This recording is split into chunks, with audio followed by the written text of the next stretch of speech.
ప్రభునందు ప్రియులారా, ఈ ఉదయకాల సమయంలో మన ప్రభువైన యేసుక్రీస్తు నామములో శుభములు తెలియచేస్తూ ఉన్నాం. ఈ రోజున ప్రభువు మనకు అనుగ్రహించు వాగ్దానమును మనము చదువుకుందాం. పరిశుద్ధ లేఖనములో నుండి కీర్తనల గ్రంథము 103వ కీర్తన 13వ వచనమును మనము చదువుకుందాం.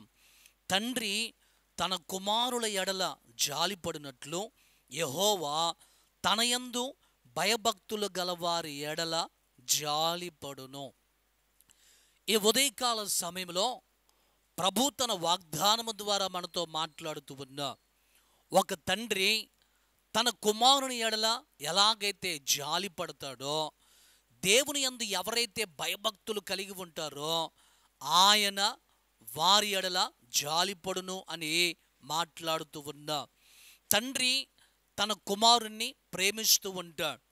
తండ్రి తన కుమారుని యొక్క అవసరతలు తీరుస్తూ ఉంటాడు. తండ్రి తన కుమారునికి ఏది అక్కరగా ఉన్నదో తెలుసుకొని మంచి ఈవులను అనుగ్రహిస్తూ ఉంటాడు.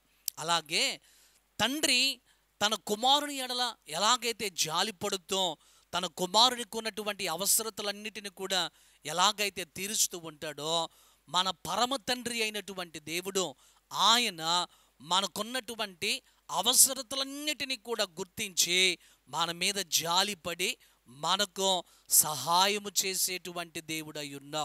అందుకే పరిశుద్ధ బైబిల్ గ్రంథంలో లూకా సువార్త 11వ అధ్యాయము 11వ వచనములో మనం చదివినప్పుడు యేసు ప్రభు వారు మాట్లాడుతూ అంటాడు కదా, మీలో తండ్రి ఎవరైతే ఉంటారో మీ కుమారుణ్ణి మీరు ఎంతగా ప్రేమిస్తారు అని యేసయ్య మాట్లాడుతూ అంటాడు కదా.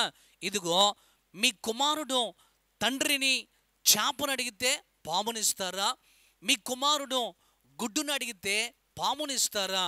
అయితే మీరు చెడ్డవారైనప్పటికీ కూడా మీ పిల్లలకు మంచి ఈవులను, మీరు చెడ్డవారయుండి కూడా మీ పిల్లలకు శ్రేష్టమైనటువంటి వాటిని ఇవ్వడానికి ఎలాగైతే వెనుకాడరో, శ్రేష్టమైనటువంటి వాటిని ఇవ్వటానికి మీరు ఎలాగైతే ఇష్టపడుతూ మీ కుమారుల మీద జాలి చూపిస్తారో, మీ పరలోకపు తండ్రిని మీరు అడిగినప్పుడు అంతకంటే శ్రేష్టమైనవి మీకు అనుగ్రహిస్తాడు అని ప్రభువారు మాట్లాడుతూ ఉంటా.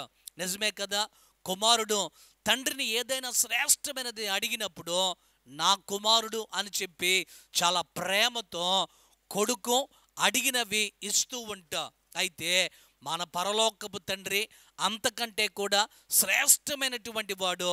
ఆయనను మనం ఏదైతే అడుగుతూ ఉన్నామో వాటిని మనకు అనుగ్రహించేటువంటి ప్రభు అయి ఉన్నాడు. కనుక ఈ రోజున తండ్రి తన కుమారుని ఎడల ఎలాగైతే జాలి పడుతూ ఉన్నాడో, ప్రభువునందు నీవు భయము కలిగి ఉన్నావు కాబట్టి, ప్రభువునందు నీవు మంచి భక్తి కలిగి ఉన్నావు కాబట్టి, దేవుని యొక్క మార్గములో నీవు నడుస్తూ ఉన్నావు కాబట్టి, దేవునిని అనుసరించి నీవు నడుస్తూ ఉన్నావు కాబట్టి, నీ ప్రతి అవసరతను నీ ప్రతి కొరతను ప్రభువారు తీరుస్తాడు.